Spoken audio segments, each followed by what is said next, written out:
2s2 2p, बोलो 4 हो जाएगा ना, 2p4 हो गया। तो यहाँ पे p में ध्यान से देखिएगा, ये हो गया हमारा s जिसमें 2 इलेक्ट्रॉन है, और p कितने इलेक्ट्रॉन्स हैं, 1 2 3 और 4। This is your 2s and this is your 2p। सही है। तो इसका जो कॉन्फ़िगरेशन है आपका वो है ns2 एंड np4, और इसे हम बोलते हैं incomplete field, incomplete filled orbital. ठीक है, ये आपका इनकम्प्लीट फील्ड ऑर्बिटल होता है। इनकम्प्लीट, हाफ फील्ड भी नहीं है, फुल फील्ड भी नहीं है, क्या है आपका, इनकम्प्लीट फील्ड है आपका, है ना। देखिए ऑक्सीजन और सल्फर ये दोनों आपका नॉन मेटल होता है, नॉन मेटल होता है। सिलेनियम और टेल्यूरियम ये आपका मेटलॉइड होता है, दिस इज योर मेटलॉइड। और पोलोनियम आपका क्या होता है, this is your metal, metal. और ध्यान रखिएगा ये एक रेडियो एक्टिव मेटल होता है, रेडियो एक्टिव मेटल होता है। ठीक है, नोट कर लीजिए, रेडियो एक्टिव मेटल होता है।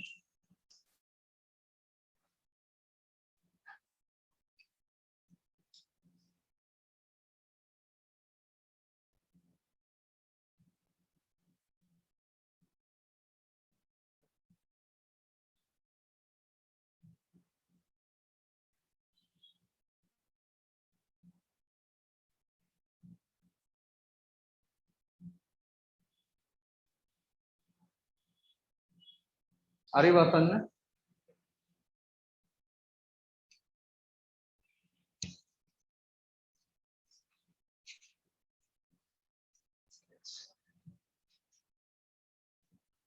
हो गया। देखिए अगर हम टॉप से बॉटम पे आए तो नंबर ऑफ शेल आपका इंक्रीज कर रहे हैं, नंबर ऑफ शेल इंक्रीज कर रहे हैं। तो अगर नंबर ऑफ शेल बढ़ेगा तो एटॉमिक साइज बढ़ेगा, एटॉमिक साइज इंक्रीज करेगा। सही। अगर हम टॉप से बॉटम आते हैं, ध्यान से देखिएगा, टॉप से बॉटम आते हैं तो हमारा आयोनाइजेशन एनर्जी की वैल्यू, आयोनाइजेशन एनर्जी की वैल्यू आपका डिक्रीज करेगा ना, डिक्रीजेस। आयोनाइजेशन एनर्जी की वैल्यू कम हो जाएगी, क्यों, size is inversely proportional to, देखिए ionization energy is inversely proportional to क्या हो जाता है, साइज। जितना साइज ज्यादा होता है आयोनाइजेशन एनर्जी की वैल्यू उतनी ही कम होती है। ठीक है, चलिए ऊपर से नीचे बात करते हैं हम। तो डेंसिटी की बात करें अगर, डेंसिटी, तो density directly proportional to atomic weight. ठीक है, तो जितना ज्यादा एटॉमिक वेट होगा डेंसिटी आपका उतना ही बढ़ेगा, यानी डेंसिटी ऊपर से नीचे क्या होता है बोलो, इंक्रीज करता है, डेंसिटी इंक्रीजेस। तो यहाँ लिखेंगे हम कि जो डेंसिटी है हमारा, डेंसिटी ऊपर से नीचे इंक्रीजेस, बहुत ज्यादा इंक्रीज करता है। और ऑक्सीजन सल्फर में तो बहुत ज्यादा डिफरेंस होता है डेंसिटी का, क्योंकि सल्फर कैसे एग्जिस्ट करता है, सल्फर एग्जिस्ट करता है पॉली एटॉमिक फॉर्म में। सल्फर जो एग्जिस्ट करता है ना वो एसेट फॉर्म में एग्जिस्ट करता है। सल्फर का 8 एटम एक साथ जुड़ा रहता है, और ऑक्सीजन का सिर्फ 2 ही एटम आपस में जुड़ा रहेगा, लेकिन सल्फर में टोटल 8 एटम्स होते हैं। इसीलिए डेंसिटी का बहुत फर्क होता है दोनों के अंदर, नोट कर लीजिए।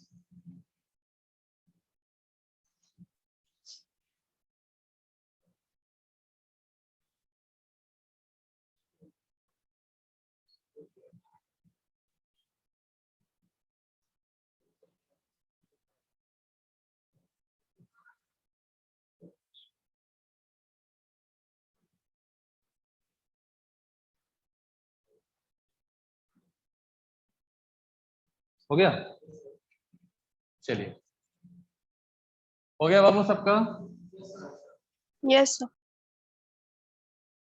तो ध्यान में रखिएगा कि डेंसिटी ऊपर से नीचे आपका इंक्रीज करता है, लेकिन ध्यान में ये भी रखना है कि ऑक्सीजन सल्फर के केस में, या सल्फर या उसके बाद जितने भी एलिमेंट्स हैं उनमें बहुत ज्यादा फर्क होता है। देखो ऑक्सीजन और बाकी एलिमेंट्स में बहुत फर्क होता है डेंसिटी का। ऑक्सीजन डेंसर एलिमेंट नहीं है, लेकिन बाकी सब जो है ना सॉलिड फॉर्म में आपका रहता है सब। चलिए देखिए,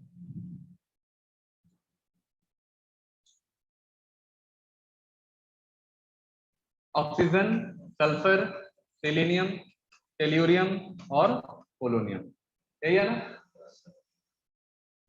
साइज के बारे में हम बात कर लिए, आयनाइजेशन एनर्जी के बारे में बात कर लिए। अब हम बात करते हैं इलेक्ट्रॉन गेन इंथैल्पी की। देखिए, electron gain enthalpy, electron gain enthalpy ऊपर से नीचे आएंगे, ऊपर से नीचे आएंगे तो जनरली ये डिक्रीज करता है। मतलब इलेक्ट्रॉन गेन इंथैल्पी ध्यान में रखिएगा, इलेक्ट्रॉन गेन इंथैल्पी आपका ऊपर से नीचे आएंगे तो क्या होता है, डिक्रीज करता है।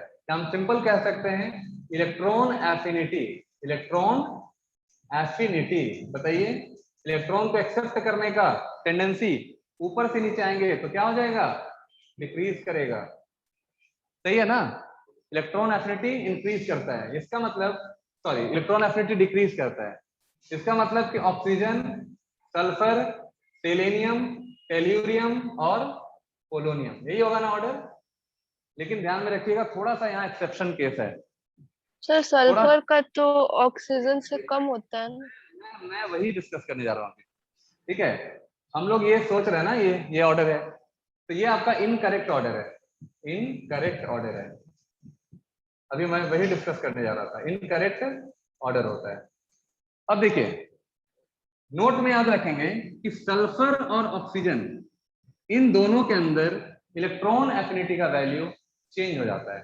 कैसे, तो देखिए यहां पे ध्यान से देखिएगा, यहां पे electron affinity, electron affinity, affinity of sulphur is greater than oxygen. इसका रीजन क्या है, व्हाट इज द रीजन, यहां पे थोड़ा एक्सेप्शन है आपका। रीजन ये है कि सल्फर का size of sulphur is approximately similar to oxygen. पहली बात, मतलब बहुत ज्यादा का साइज का अंतर नहीं है, ऑक्सीजन और सल्फर में साइज का अंतर बहुत ज्यादा नहीं है आपका। ठीक है, थोड़ा सा ज्यादा बड़ा है सल्फर आपका ऑक्सीजन से। दूसरी चीज देखिए, सल्फर के पास sulphur have vacant D orbital. सबसे बड़ा रीजन यही है इसका, सल्फर के पास वैकेंट डी ऑर्बिटल होता है। और इसका रीजन देखिए, यही कारण है, यही रीजन है कि ये इलेक्ट्रॉन को एक्सेप्ट कर सकता है। बात समझ में आ रही है। तो यहाँ पे क्या होता है ना, सल्फर देखो, सल्फर जो है, सल्फर कैन लिखेंगे यहाँ पे इजिली एक्सेप्ट इलेक्ट्रॉन, सल्फर आसानी से इलेक्ट्रॉन एक्सेप्ट कर सकता है अपने वैकेंट डी ऑर्बिटल में। आई बात समझ में। लेकिन ऑक्सीजन के पास तो ऐसा नहीं है, ऑक्सीजन एक इलेक्ट्रोनेगेटिव एलिमेंट है। लेकिन इलेक्ट्रॉन गेन इंथैल्पी, अगर ऑक्सीजन में देखो, अगर मान लो ऑक्सीजन में आप इलेक्ट्रॉन ऐड कीजिएगा, ठीक है, एक इलेक्ट्रॉन ऐड करिएगा तो ऑक्सीजन पे माइनस हो जाएगा। एक इलेक्ट्रॉन ऐड किए तो ऑक्सीजन पे क्या हुआ, माइनस हो गया। तो यहाँ पे डेल्टा एच का जो वैल्यू है, देखना ध्यान से, ये आपका नेगेटिव हुआ।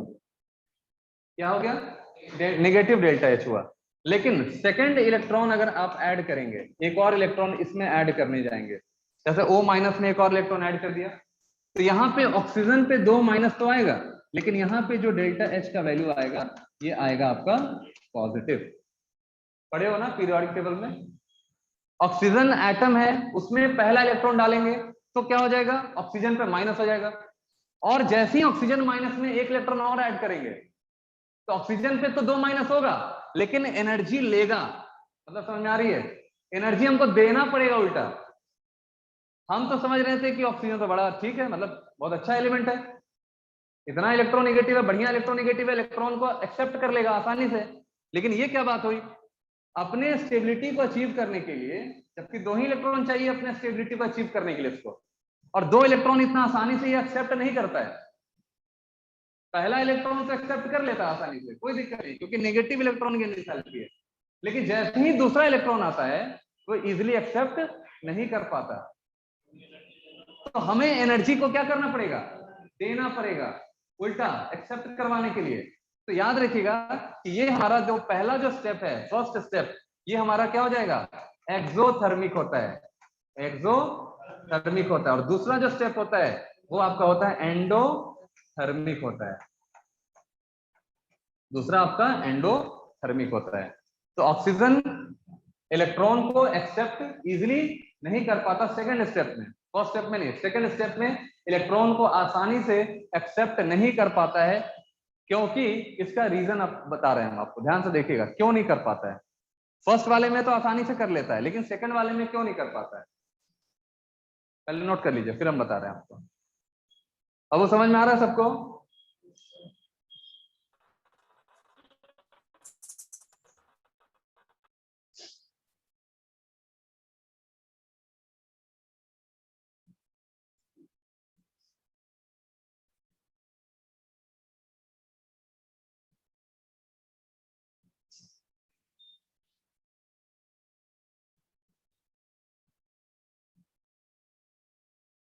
हो गया, हो गया सबका?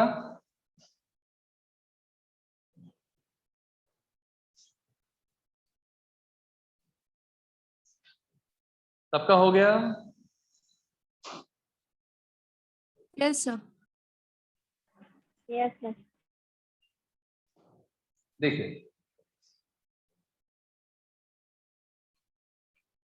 Electron affinity, electron affinity of sulfur is greater than oxygen because oxygen या addition of second electron because यहाँ लिखेंगे addition of second electron,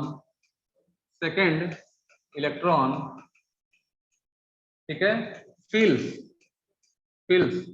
more repulsion than attraction,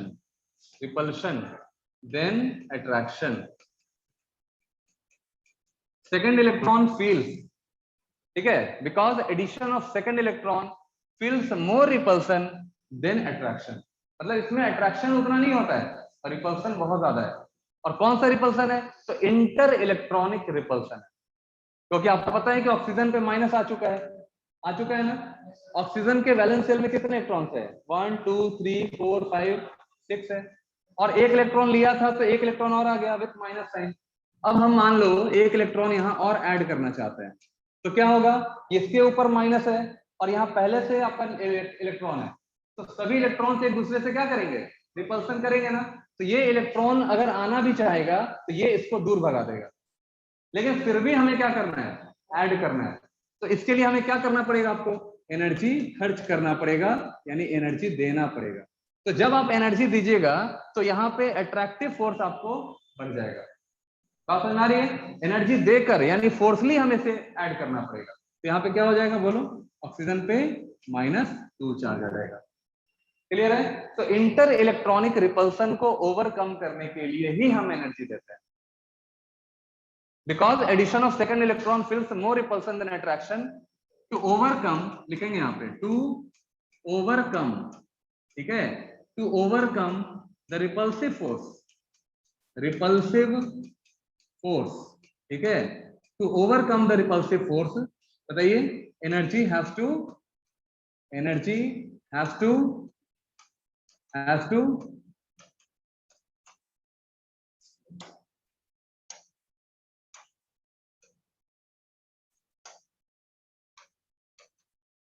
given to second step। तो सेकंड स्टेप में क्या करेंगे, हम energy देना पड़ेगा, energy has given to second step, energy हमें क्या करना पड़ेगा, देना पड़ेगा, ऐड करने के लिए, इलेक्ट्रॉन को, एक्स्ट्रा इलेक्ट्रॉन को ऐड करने के लिए। तो यहाँ पे रिपल्शन काफी ज्यादा होता है, यहाँ पे ध्यान रखिएगा, रिपल्शन बहुत ज्यादा है और हमें इलेक्ट्रॉन फिर भी ऐड करना है। रिपल्शन, रिपल्शन बहुत ज्यादा है आपका।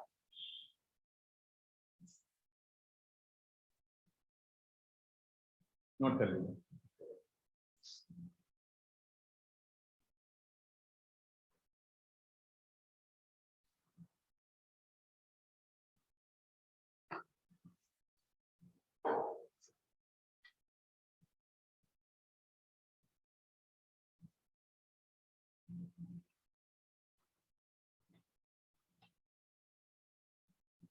हो गया?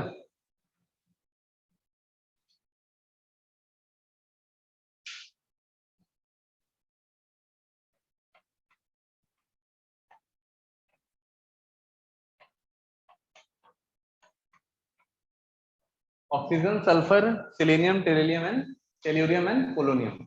चलिए ऊपर से नीचे बताओ। ऊपर से नीचे मेटालिक कैरेक्टर क्या होगा?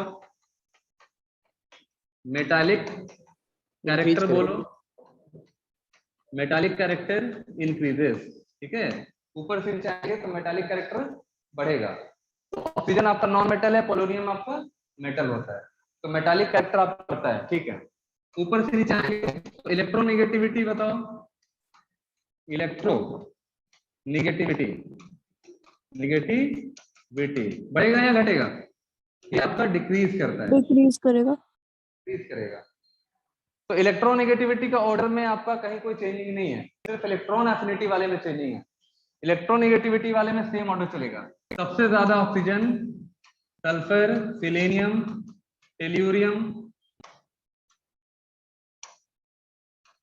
और लास्ट में पोलोनियम।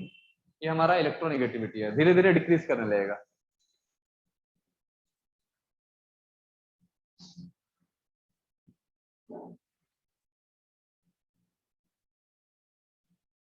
अच्छा, जब हम टॉप से बॉटम आते हैं इलेक्ट्रॉन एफिनिटी बढ़ता है या घटता है? डिक्रीज करेगा। एक्सेप्शन सिर्फ कहां है? सल्फर ऑक्सीजन में। सल्फर का ज्यादा इलेक्ट्रॉन एफिनिटी होता है। चलिए नोट कर लीजिए, सबका हो जाएगा, बोलना।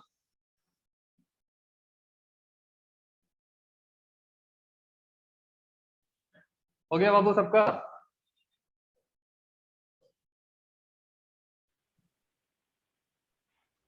Yes sir.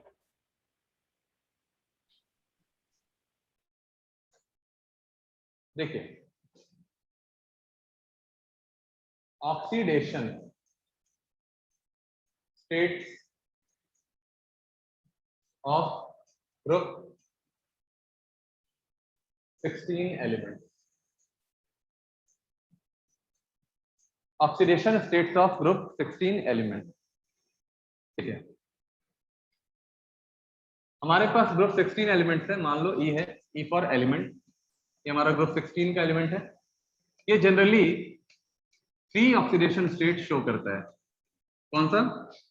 एक आपका शो करता है यहाँ पे +2, +4 और +6। एक और यहाँ पे लेते हैं, एक और लेते हैं। जनरली 3 शो करता है, एक और लेते हैं -2, ठीक है, -2, कभी कभी +1 भी शो करता है, ठीक है। तो देखिए, चलो यहाँ पे ये नहीं लेंगे, हटाओ, इतना ही रहने देता है। अब देखिए +2, +4, +6, स्टेबिलिटी जो होगा, ध्यान से देखिएगा, stability, stability of -2 and +6 increases down the group। इसका मतलब कि अगर मान लो ऑक्सीजन है हमारे पास, सल्फर है, सेलेनियम, टेल्यूरियम और पोलोनियम है, तो इनके ऊपर -2 है, इनके ऊपर -2 है, इनके ऊपर -2 है, यहाँ भी -2 है, इधर भी -2 है। तो -2 वाले का स्टेबिलिटी ऊपर से नीचे क्या हो जाएगा? बोलो, डिक्रीज करेगा या इंक्रीज करेगा? सॉरी, एक मिनट, यहाँ पे थोड़ा सा मिस्टेक हो गया। एक मिनट रुक जा बाबू, तब लिखना नहीं अभी। यहाँ पे इसको डिक्रीजेस कर लीजिएगा, थोड़ा सा इसको ठीक कर लीजिए, डिक्रीजेस कर लीजिएगा इसको, ठीक है। चलिए देखिए, सबसे ज्यादा स्टेबल कौन हो जाएगा आपका? ऑक्सीजन से। अब इसका रीजन क्या है उसको समझ लो। ऑक्सीजन एक इलेक्ट्रोनेगेटिव एलिमेंट होता है, तो ये इलेक्ट्रॉन को अपनी तरफ अट्रैक्ट कर सकता है। तो अगर ये इलेक्ट्रॉन अट्रैक्ट कर सकता है तो इसके ऊपर कौन सा चार्ज हो जाएगा? Minus charge. तो अगर इलेक्ट्रोनेगेटिव एलिमेंट के ऊपर नेगेटिव चार्ज है तो वो आपका ज्यादा स्टेबल फील करेगा। बात समझ में आ रही है? तो यहां लिखेंगे हम, यहां लिखेंगे कि negative charge on more electronegative element, electronegative element is more stable, याद रखिएगा। अगर नेगेटिव चार्ज ज्यादा इलेक्ट्रोनेगेटिव एलिमेंट पे है तो आपका वो ज्यादा स्टेबल होगा as compare to negative charge on less electronegative. बात समझ में आ रही है? ऑक्सीजन पे माइनस चार्ज है, बहुत बढ़िया है। पोलोनियम पे माइनस चार्ज हो गया, बढ़िया नहीं है। पोलोनियम आपका मेटल है, मेटल का काम इलेक्ट्रॉन लेना नहीं होता है, मेटल का काम इलेक्ट्रॉन देना होता है। तो पोलोनियम माइनस चार्ज रख नहीं सकता है, लेकिन ऑक्सीजन माइनस चार्ज रख सकता है, क्योंकि ऑक्सीजन का नेचर ही है वो इलेक्ट्रॉन को गेन करता है, इलेक्ट्रॉन को बांध के रखता है। बात समझ में आ रही है ना? तो इस चीज को आप यहाँ पे अच्छे से ध्यान में रखिएगा, बहुत इंपॉर्टेंट है, ठीक है। तो negative charge on more electronegative element is more stable, ये क्या हो जाएगा आपका? ज्यादा स्टेबल हो जाएगा। क्लियर हो रहा है? हाँ, स्टेबिलिटी ऑफ -2, सॉरी यहाँ पे -2 and +6 decreases down the group, ये आपका डिक्रीज करेगा, ऊपर से नीचे आने पे क्या हो जाएगा? डिक्रीज करेगा। तो -2 वाले का और किसका बताया मैंने? +6 वाले का। देखिए +4 वाले का स्टेबिलिटी ध्यान से देखिएगा, +4 oxidation state, oxidation state stability, ठीक है। +4 ऑक्सीडेशन स्टेट स्टेबिलिटी क्या हो जाएगा? ये डिक्रीज करेगा, सॉरी डिक्रीज ना, वहां डिक्रीज तो इंक्रीज करेगा, ये नॉट डिक्रीज, ये इंक्रीज करेगा, ये आपका इंक्रीज करता है, इंक्रीजेस डाउन द, बोलो डाउन द ग्रुप, बिल्कुल। जब आप ऊपर से नीचे आइएगा तो +4 वाले का जो ऑक्सीडेशन स्टेट की स्टेबिलिटी है वो इंक्रीज करती है, और ये क्यों होता है? ड्यू टू, बताओ, सबको पढ़ाए थे नाइट्रोजन फैमिली में, याद है? Due to inert pair effect, सब लोग जाके देखिए इनर्ट पेयर इफेक्ट। तो अगर हम बात करते हैं पोलोनियम के केस में तो +4 वाले का स्टेबिलिटी सबसे ज्यादा होता है, पोलोनियम अगर +4 बनाता है तो सबसे ज्यादा स्टेबल है। ऑक्सीजन +4 नहीं बनाएगा।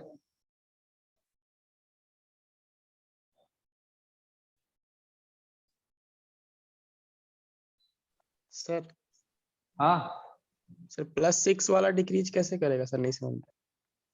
देखो +6 वाले में आपका जैसे सल्फर अगर +6 ऑक्सीडेशन नंबर अगर शो कर रहा है ना, तो इलेक्ट्रोनेगेटिव एलिमेंट जो होता है, जैसे ऑक्सीजन को छोड़ दिया जाए तो बाकी जितने भी एलिमेंट्स हैं, सल्फर है, सल्फर से स्टार्ट करते हैं, सल्फर ज्यादा इलेक्ट्रोनेगेटिव है, सही है ना? ऑक्सीजन को छोड़ दिया जाए तो उस अपने फैमिली में तो सल्फर के ऊपर मान लो अगर देखा जाए तो वो बहुत सारे बॉन्ड्स बना सकते हैं, सल्फर अपने वैलेंसी को एक्सपैंड कर सकता है।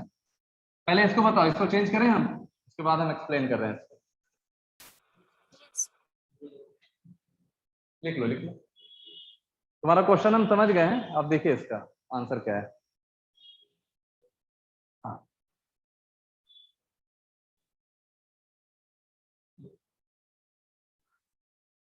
हो गया बाबू, इधर ठीक है, यहाँ देखिए जैसे मान लो हमारे पास SO3 है, ध्यान से देखिएगा, H2SO4 है, H2SO3 है, ठीक है। इस वाले सल्फर पे हमारा ऑक्सीडेशन नंबर +6 है, यहाँ पे भी ऑक्सीडेशन नंबर +6 है, और इधर हमारा ऑक्सीडेशन नंबर +4 है। ठीक है, चार्ज हो गया हमारा कितना +6 और यहाँ पे हो गया +4। अब दूसरा एक एलिमेंट हम ले रहे हैं, oxygen, sulphur, selenium, tellurium and polonium. मान लीजिए कि ट्यूरेलियम है हमारा, TeH2Te, देखो H2TeO4 है। ठीक है, इस पे टेल्यूरियम पे कितना हो गया ऑक्सीडेशन नंबर +4, और एक कंपाउंड मान लो हमने बना लिया H2TeO3, इस पे कितना मान लिया +4 ऑक्सीडेशन नंबर। अब आपसे ये कह रहा है कि +6 वाले का स्टेबिलिटी और यहाँ पे +6 वाले की स्टेबिलिटी, ये वाला केस में और ये वाला केस में, इनमें से किसकी स्टेबिलिटी ज्यादा होगी? किसकी स्टेबिलिटी ज्यादा होगी बताओ? Stability of H2SO4 is greater than H2TeO4। ठीक है, सल्फर के ऊपर कौन सा चार्ज है +6 है, यहाँ टेल्यूरियम के ऊपर बोलो +6 है। आखिर ये स्टेबल क्यों हो गया? देखो इसका रीजन हम आपको बताते हैं। सल्फर और ऑक्सीजन के बीच में जो आपका बॉन्ड बना हुआ है वो आपका सिमिलर साइज वाले ऑर्बिटल्स के बीच में है। बाबू ध्यान से समझिएगा, कौन पूछा था, क्या नाम है बाबू आपका? Yes sir.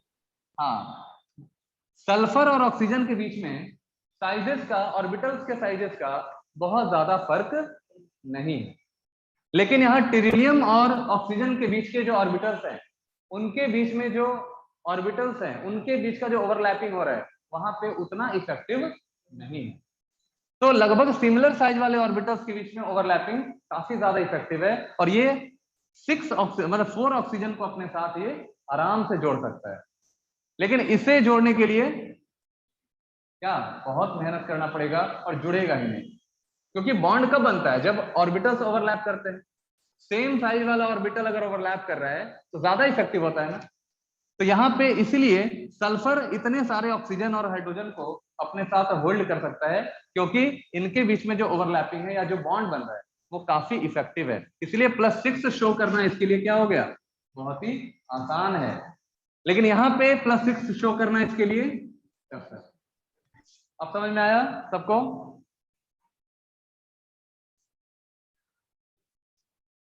Yes sir. Yes sir. इस चीज को ध्यान में रखिएगा, H2SO4 की स्टेबिलिटी H2TeO4 से ज्यादा होती है, because sulphur can form +6 oxidation state.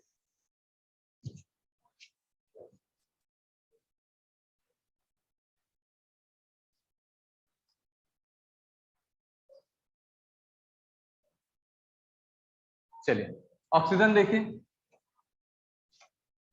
Oxygen can show -2 +2 and +1 -1 oxidation state. Oxidation state, ठीक है। क्या कह रहा है कि ऑक्सीजन कैन शो, देखो oxygen can show -2 +2 +1 -1 oxidation state. अब देखिए -2 कैसे शो करेगा, जैसे वाटर है आपके पास, ठीक है। तो वाटर में क्या हो गया बोलो, वाटर में ऑक्सीडेशन नंबर ऑक्सीजन का कितना हो जाएगा, वाटर पे -2 हो जाएगा, सही है ना। मान लीजिए यहाँ पे हमने ले लिया, सपोज करो हमने ले लिया O2F2, ठीक है। अब बताओ यहाँ पे ऑक्सीजन पे ऑक्सीडेशन नंबर क्या होगा, ऑक्सीजन पे ऑक्सीडेशन नंबर क्या होगा, FOO और F। ऑक्सीजन पे हो जाएगा प्लस चार्ज। कैसे प्लस चार्ज हो जाएगा, देखिए ध्यान से, फ्लोरीन आपका ज्यादा इलेक्ट्रोनेगेटिव है तो इसके ऊपर -1 हो जाएगा, इसके ऊपर -1 हो जाएगा, तो इसके रेस्पेक्ट में ऑक्सीजन पे क्या हो जाएगा, +1 +1, तो यहाँ पे हो गया +1। आ रही बात समझ में। दूसरी चीज OF2, बताओ OF2 में ऑक्सीजन पे क्या हो जाएगा, +2 हो जाएगा ना, फ्लोरीन पे -1 है तो ऑक्सीजन पे क्या हो जाएगा, +2, क्योंकि ऑक्सीजन से ज्यादा इलेक्ट्रोनेगेटिव है, ठीक है। चलिए नेक्स्ट में H2O2, बताओ H2O2 में क्या हो जाएगा, HO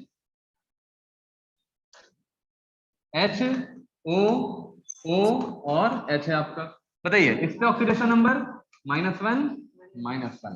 this is your peroxide. इसको क्या बोलते हैं? पर ऑक्साइड बोलते हैं।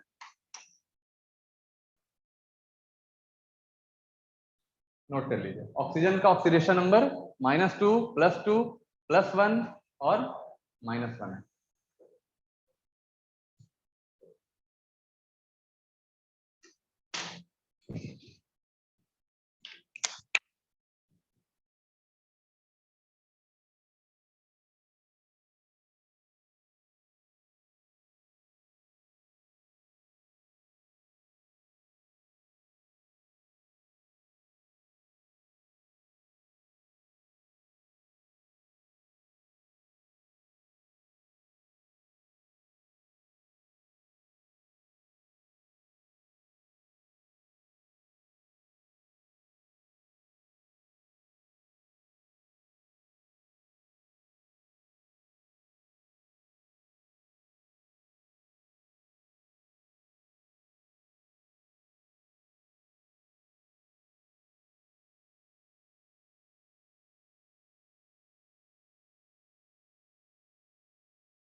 चलिए नेक्स्ट में लिखिएगा। नेक्स्ट में anomalous behaviour of oxygen. Anomalous behaviour of oxygen. Anomalous behaviour of oxygen.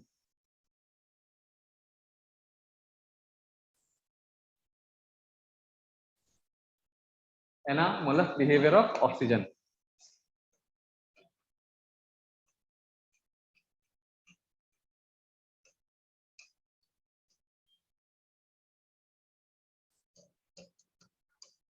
Behaviour of oxygen.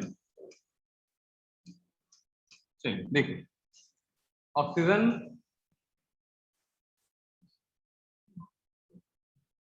बताइए, ऑक्सीजन इलेक्ट्रोनेगेटिव है ना? Second most electronegative element, most electronegative element होता है, एलिमेंट होता है। ये आपका सेकंड मोस्ट इलेक्ट्रोनेगेटिव एलिमेंट होता है, ठीक है ना?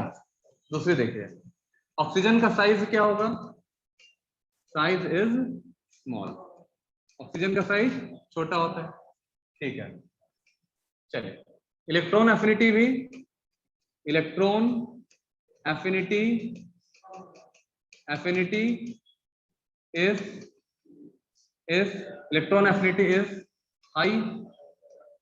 सिर्फ सल्फर से ही ना कम है, ऐसे तो हाई है, ठीक है। और इसमें ध्यान रखिएगा, नेगेटिव इलेक्ट्रॉन गेन एंथैल्पी होता है, नेगेटिव इलेक्ट्रॉन गेन एंथैल्पी, सही है ना? नेगेटिव इलेक्ट्रॉन गेन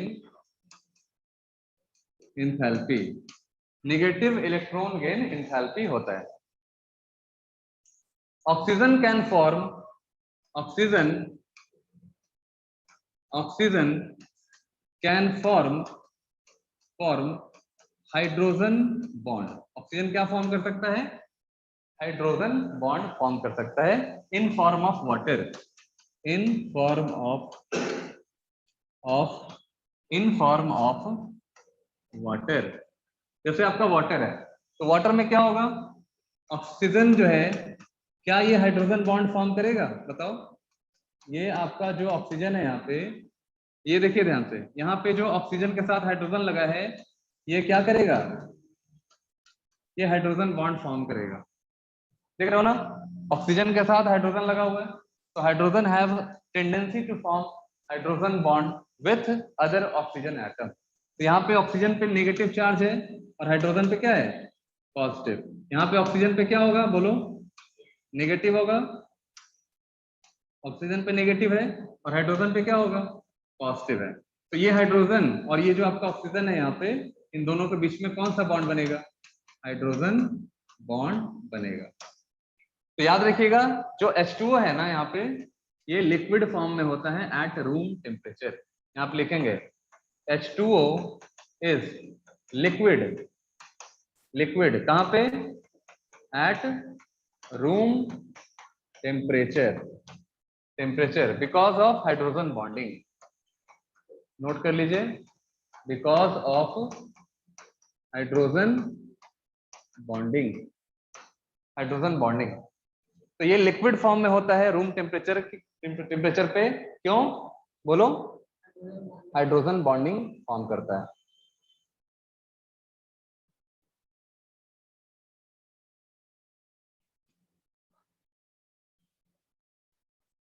क्वेश्चन एक लिखेंगे,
ठीक है।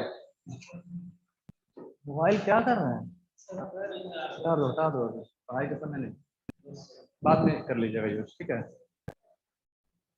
क्वेश्चन लिखेंगे, why H2O is liquid, why H2O is liquid, why H2O is liquid but H2S is gas at room temperature, gas at room temperature, gas at room temperature. Reason क्या है इसका, reason क्या है बोलो, H2O फॉर्म क्या करता है, form hydrogen bond, H2O hydrogen bond form करता है। अगर H2O हाइड्रोजन बॉन्ड फॉर्म करेगा तो यहाँ पे मॉलिक्यूलर एसोसिएशन हो जाएगा। एसोसिएशन का मतलब बहुत सारे वाटर मॉलिक्यूल पास पास आ जाएंगे, ठीक है। यहाँ लिखेंगे कि due to hydrogen bond, due to hydrogen bond molecular association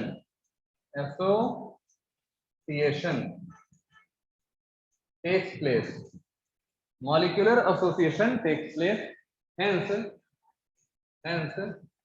H2O form क्या फॉर्म करेगा, लिक्विड, ये आपका फॉर्म करेगा लिक्विड। तो मॉलिक्यूलर एसोसिएशन H2O के अंदर होता है हाइड्रोजन बॉन्ड की वजह से, जिससे आपका वाटर लिक्विड फॉर्म में पाया जाता है। लेकिन H2S में क्या होगा बोलो, बट बोलो, H2S do not form hydrogen bond. इसके अंदर हाइड्रोजन बॉन्ड होगा नहीं होगा, इसीलिए ये क्या होगा, गैस के फॉर्म में पाया जाता है। नोट कर लीजिए इसको।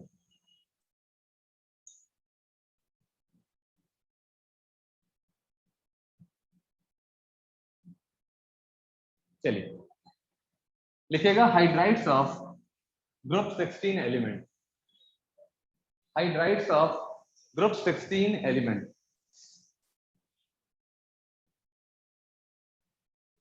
ये हो गया बाबू सबका, जो बच्चे ऑनलाइन पे हो? Yes sir.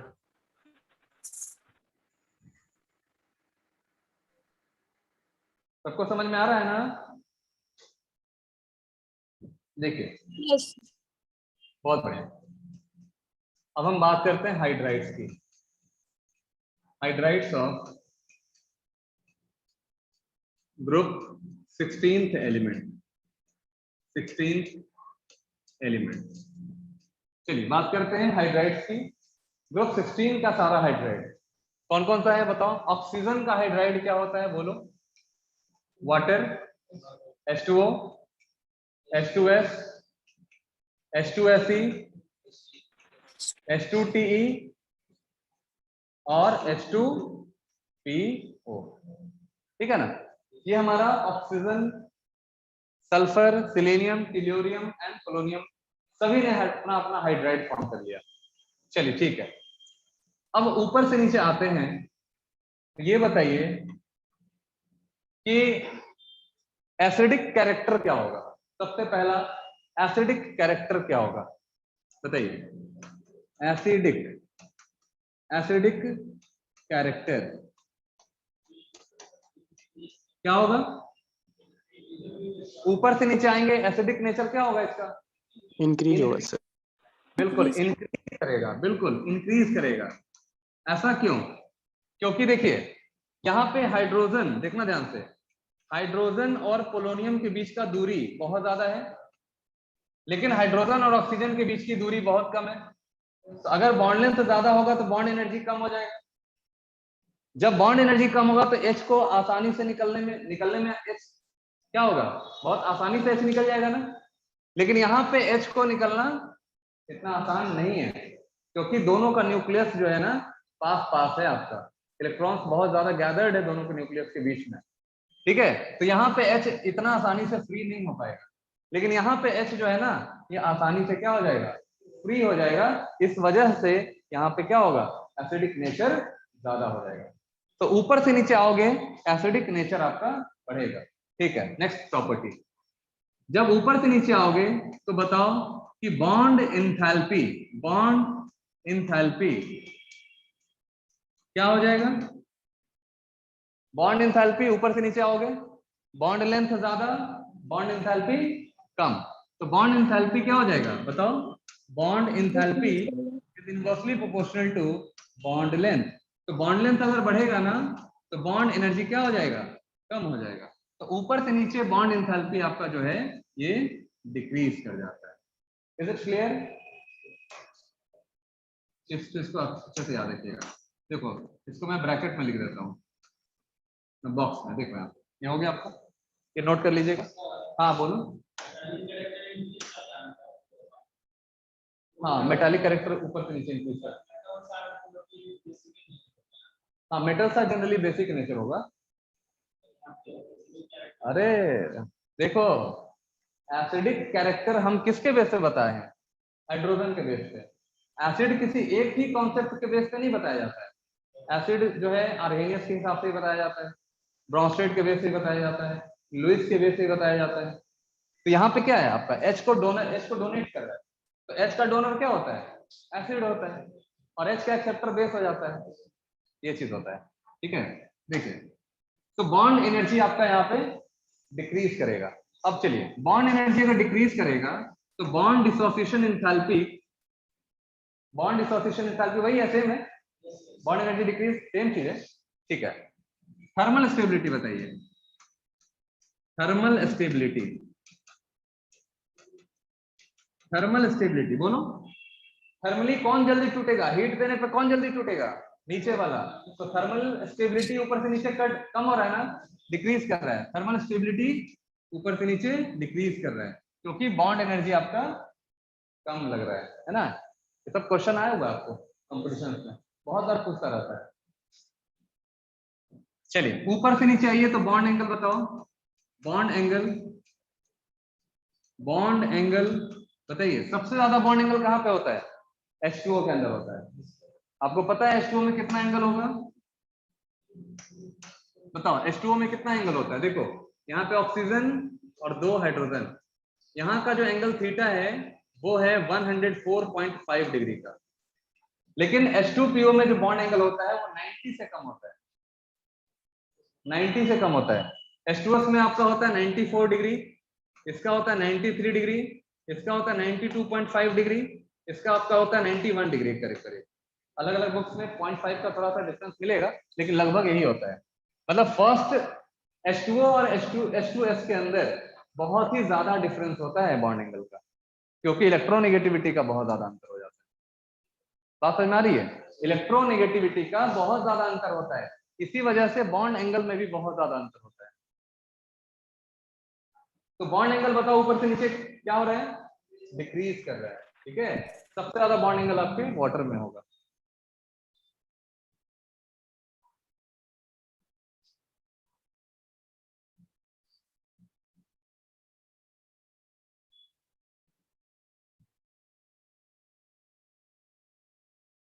चलिए एक और प्रॉपर्टी रहेगा आपका रिड्यूसिंग कैरेक्टर।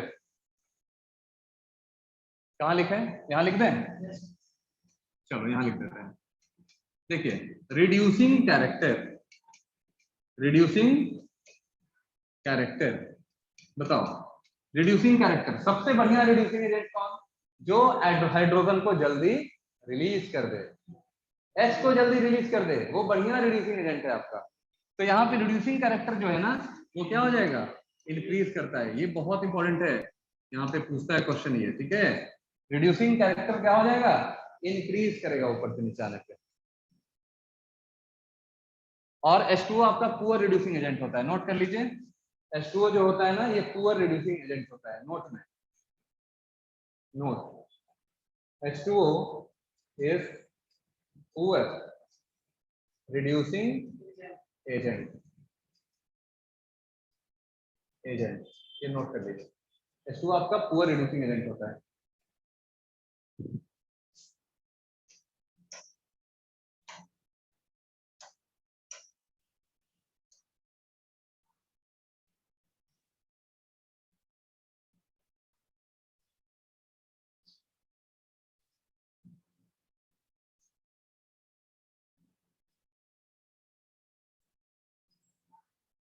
हो गया?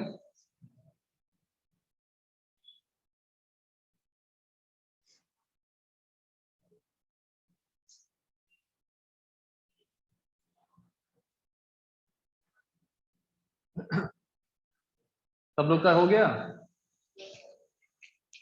Yes sir. देखिए ऑक्साइड्स ऑफ ग्रुप 16 एलिमेंट लिखिए। ऑक्साइड्स ऑफ ग्रुप 16 एलिमेंट,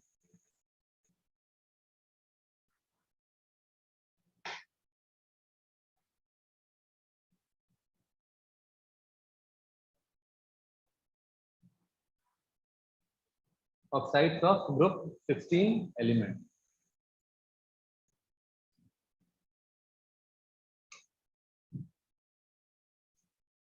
देखिए oxides of group 16 element,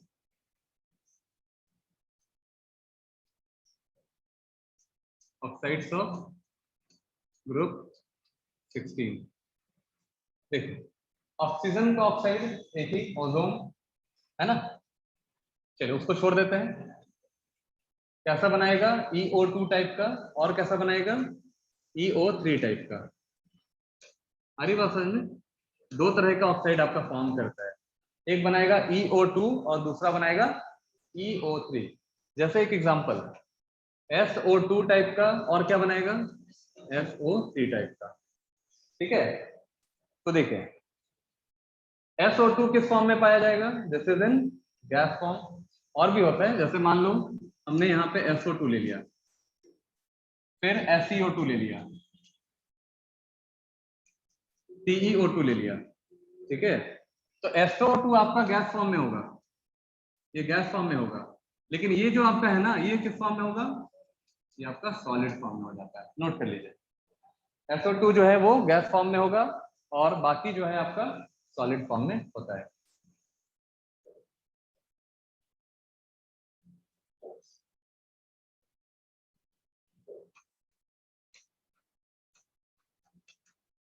reducing character of oxides decreases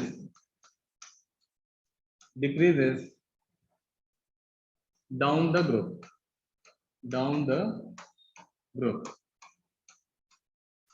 कह रहा है कि reducing character of oxides decreases down the group. ठीक है, जैसे SO2 आपका बहुत ही बढ़िया रिड्यूसिंग एजेंट होता है। SO2 is very good reducing agent, very लिखेंगे यहाँ पे गुड रिड्यूसिंग एजेंट। ठीक है, SO2 बहुत ही बढ़िया रिड्यूसिंग एजेंट माना जाता है। लेकिन बाकी नीचे वाला देखो TeO2 ये आपका कैसा है बोलो, ये आपका हो गया पुअर रिड्यूसिंग एजेंट। नोट कर लीजिए, SO2 very good reducing agent और TeO2 आपका बहुत ही पुअर रिड्यूसिंग एजेंट होता है।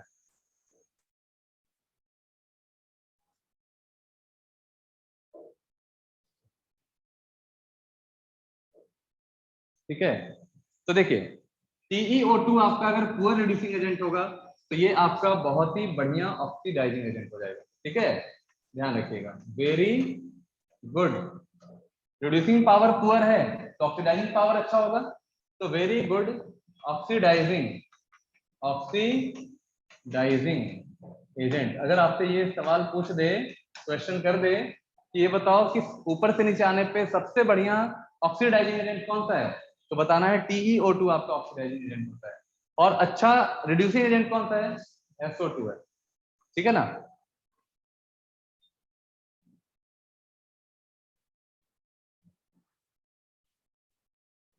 नोट कर लीजिए।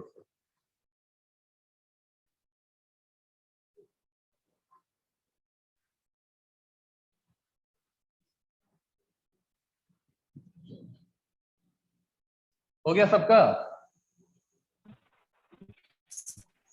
यस सर, हो गया।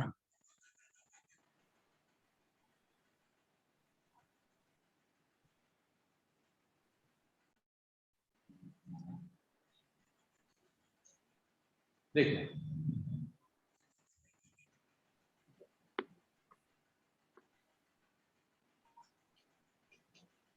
Oxides of sulphur selenium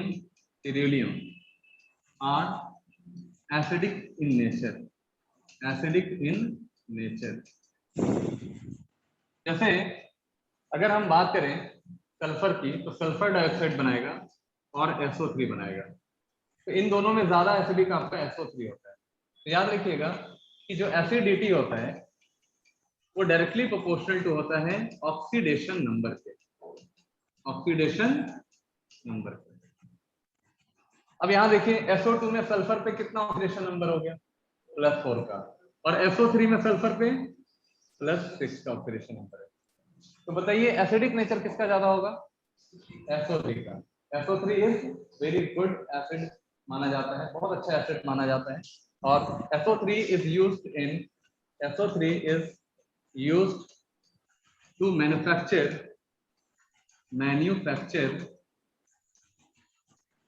of किसका, सल्फ्यूरिक एसिड H2SO4 बाय कौन सा प्रोसेस, बाय कॉन्टैक्ट प्रोसेस। ठीक है, तो कॉन्टैक्ट प्रोसेस से हम क्या करेंगे, H2SO4 को मैन्युफैक्चर करते हैं, उसके लिए हमें क्या यूज पड़ता है, SO3 यूज पड़ता है कि नहीं। यहाँ पे बहुत ही आसान सा प्रोसेस है।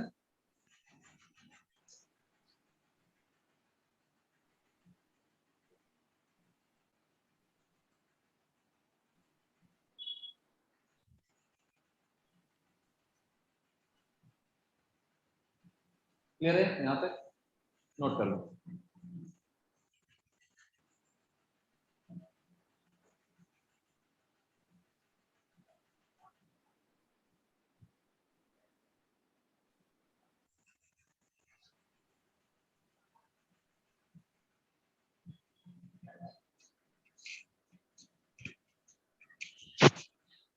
हो गया,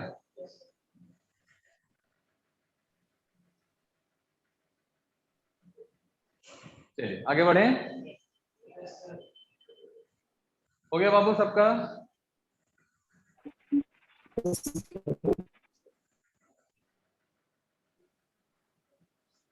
देखिए halides of group 16 element. Halides कैसा बनाएगा? जैसे EX2, EX4 and EX6 type का। ऑक्सीडेशन नंबर कितना हो जाएगा बोलिए? यहाँ पे +2, यहाँ पे बोलो +4, यहाँ पे +6। ऑक्सीडेशन नंबर नोट कर लीजिए। EX6 is more covalent than, covalent nature आप यहाँ पे देखिएगा, EX4 is greater than EX2. This is in covalent character. Covalent character. Covalent character. यहाँ पे ध्यान रखिएगा, EX6 का कोवेलेंट नेचर सबसे ज्यादा होता है as compared to EX4 and EX2.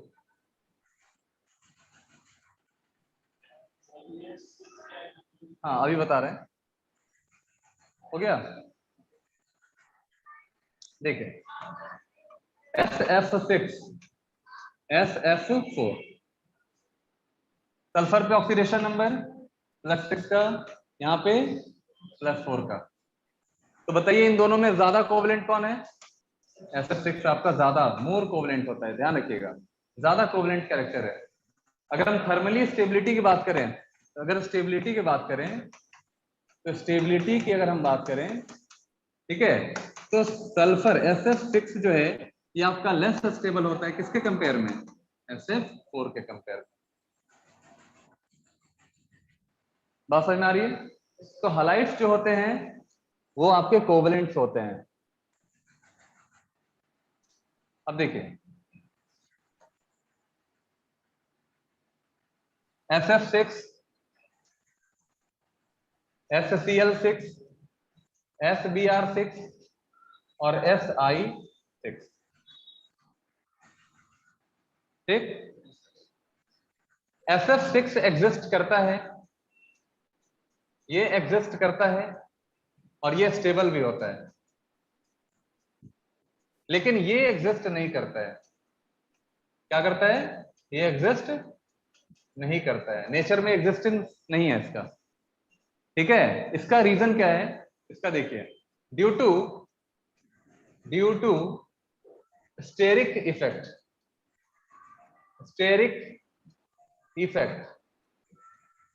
Due to steric effect these molecules cannot exist।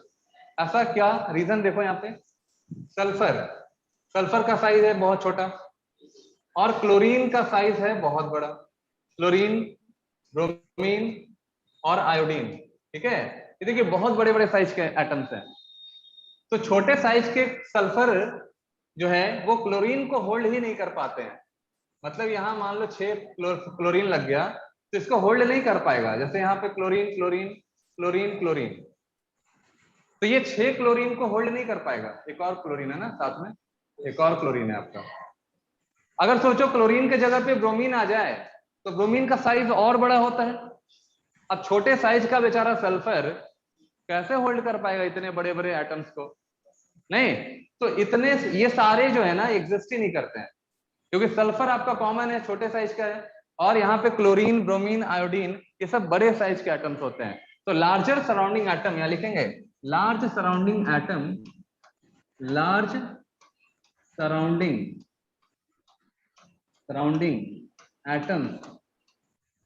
Atom cannot hold by, cannot बोलो hold by, cannot hold by किसके थ्रू?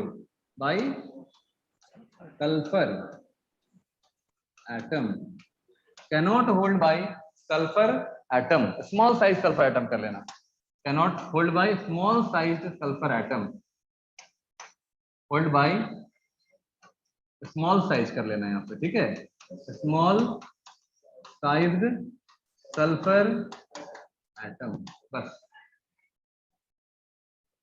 तो छोटे साइज के सल्फर एटम्स होल्ड नहीं कर पाएगा बड़े एटम्स को।